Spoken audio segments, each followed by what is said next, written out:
About a year ago, I read about this powder you could add to super muddy water like this, and then you stir it up, and 5 minutes later, the mud has separated from the pure, clean, drinkable water. And as a man of science, I see this and it feels like nothing short of magic. I only make 12 videos a year, so I am really picky about what topics I will cover. And even though I usually just focus on using science and engineering to make totally ridiculous things,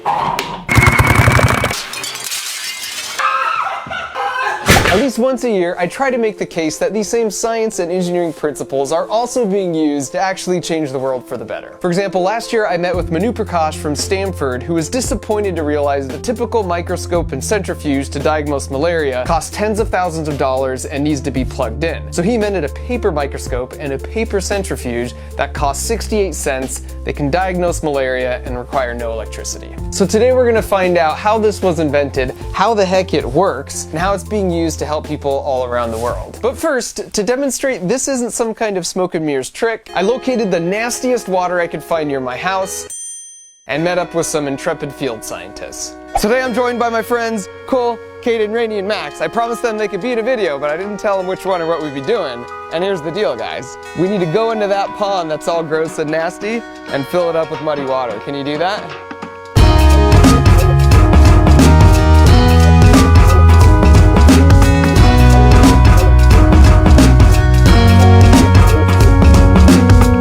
Think this would be good to drink this? No. What do you guys give me if I take a sip of this?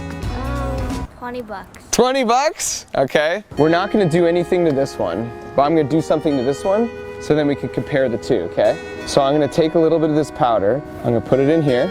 You guys see this? And then we're gonna take turns shaking it for like 5 minutes, okay?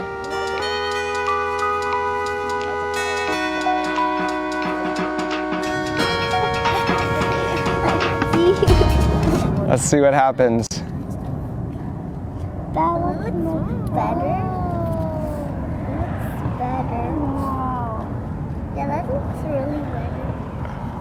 Oh, that looks like... Okay, I'm gonna put my thumb at the water level so you know I'm not tricking you guys, okay?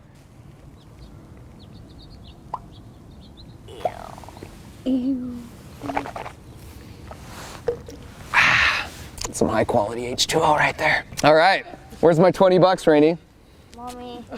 Chances are, if you're watching this video, you have essentially an endless supply of clean water at the pull of a lever. And because this is so easy, we tend to forget just how critical water is for us. You can live 3 weeks without food, but only a few days without water. And it's not just us. From plants to ants to bacteria, anything that is biological and living needs water to survive. It sounds crazy, but there are no exceptions to this rule. Because of this, when NASA is looking for evidence of life outside our planet, we first start by looking for evidence of water. Given all that, it's a total bummer that nearly 1 billion people around the world don't have access to clean drinking water. Today, drinking contaminated water causes more deaths than HIV, AIDS, and malaria combined. And so that's why the powder in this packet is a really big deal.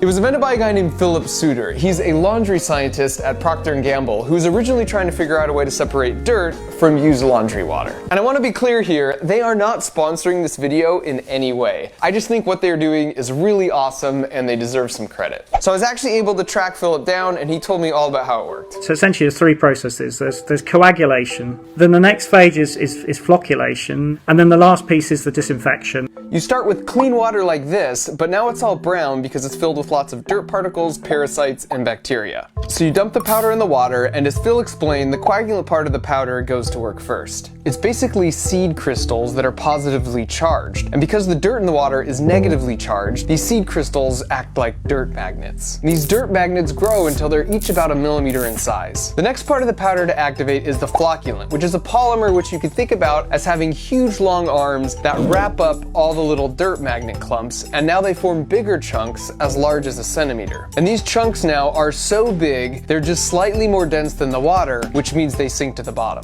And finally, the chlorine is released, and it goes to work on killing the 99.9999% of all the really tiny viruses and bacteria that are left in the water that didn't get wrapped up and sink to the bottom. So now you're just left with safe drinking water at the top. And this isn't just some PR stunt for P&G. Since 2004, millions of people in over 90 countries have used these packets, and they've saved untold thousands upon and thousands of lives. In fact, they've cleaned enough water to fill a swimming pool that is the typical 5 feet deep by 15 feet across, only the length would need to stretch all the way across the United States over 13 times. These packets cost them pennies to make, which they sell at a loss, and that feels like the right thing to do. But it brings up the question, is there a case to be made beyond altruism where it's in the best interest of the rich countries to help out the poor countries? And to answer this question, I wanted to speak with someone in the technology sector who had some experience in this kind of thing. And he's a bit of an obscure up-and-comer named Bill Gates. But first, I had to do a little bit of research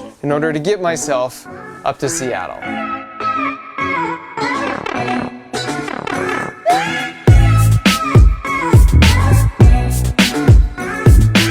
And when I arrived, they told me I was free to make myself at home while I waited for him to show up. So I did what any rational person would do given the circumstances. I made the richest man on planet Earth some pizza rolls. Hi. Bill, good to meet you. Yeah, thanks for doing this. They gave me free reign of your kitchen, and as a token of hospitality, I whipped up a batch of pizza rolls. Oh, wow. I'll try it. It's not what I normally eat. It's pretty hot, actually. They're kind of like lava in the middle. Not bad. Is it okay, right? All A little right, bit yeah. of cardboard. What do you got here? This is a plan B, because I wasn't expecting you to actually eat one of those. Okay. Dick's Burgers. Love Dick's. I know you love, It's a Seattle phenomenon. Truth be told, I actually knew this after seeing a picture of him on Reddit. He's standing in line by himself to buy one of their hamburgers for less than $2. I hate to disappoint you. There's no Dick's Burgers in here. Okay. We have some liquid refreshment. That's pretty dark looking. So I took out the powder and explained to him how it worked, and then I set up the bottles, and here's where we stood after a minute or two. Looks like we're making some We're making progress, some although progress. the top there, What, I'd rather eat these than that so far. Like, why should we care about developing nations?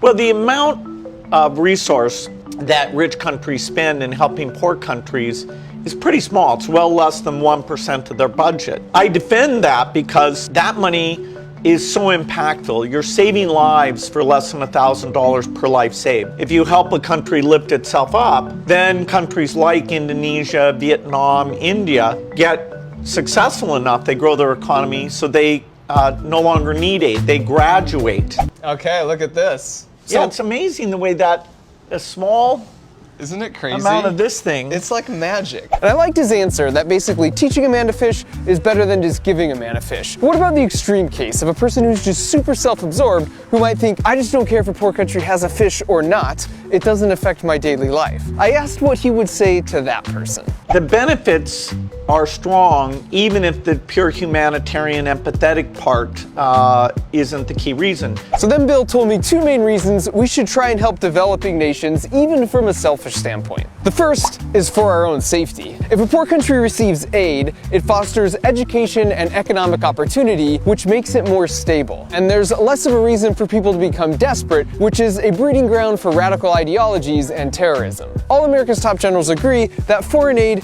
creates stability, which reduces the need for military spending and makes the world a safer place. Additionally, Bill told me there's the issue of diseases. When the next pandemic comes, there's a good chance it will be far worse than Ebola, and it will spread quickly into the rich countries. There's a huge benefit to us in helping these developing nations get their health systems to the point where they can detect and treat bad stuff before it has the chance to go global. And the second selfish reason for helping developing nations that we discussed together was for our own prosperity. After World War II, you think, hey, do we care about Japan? Well, hey, then Japan, Sony and Toyota, they're making good products. Yeah, let's not forget Nintendo. It's a win-win situation, where we want Japan to do well and make great products, and they're buying Boeing jets, Microsoft software, and so having these Hypothetically. hopefully, the idea that other countries doing well, it's not a zero-sum thing where, okay, if they do well, that means that it's bad for us. Basically, we needed to get the Japanese back to a point where their brains could benefit the world again as quickly as possible. Otherwise, it's a waste of human capital, and the world never knows Super Mario Brothers. Which raises an interesting point. If you ask people who is the most intelligent person to ever live, you get various answers like these. Albert Einstein. Einstein. Einstein. Albert Einstein. Albert Einstein. Einstein. Albert Einstein. Buckaroo. Did I tell you to say that? What? You? But the fact is, with 100 billion people to have ever lived on planet Earth, it's a statistical certainty that Albert Einstein wasn't the most intelligent human. It was some random person you've never heard of, probably born a long time ago, who spent most of their daily energy just trying to survive. And that's why these packets are a huge deal. When you have nearly 1 billion people spending their time just trying to find clean water every day, that's a huge waste of untapped brain power. Now, these packets and other aid efforts like them allow parents to stay healthy and gives them time to provide for their families, which gives their kids the opportunity to get educated, which in turn creates more opportunities for the following generation. And so eventually, over time, the entire world starts reaping the benefit from the contribution of this previously untapped human capital. And in this way, some massive breakthrough in solar technology, or maybe the cure to cancer or HIV, might come from a poor country who is just a developing nation today. And I find that to be incredibly inspiring and a worthy goal.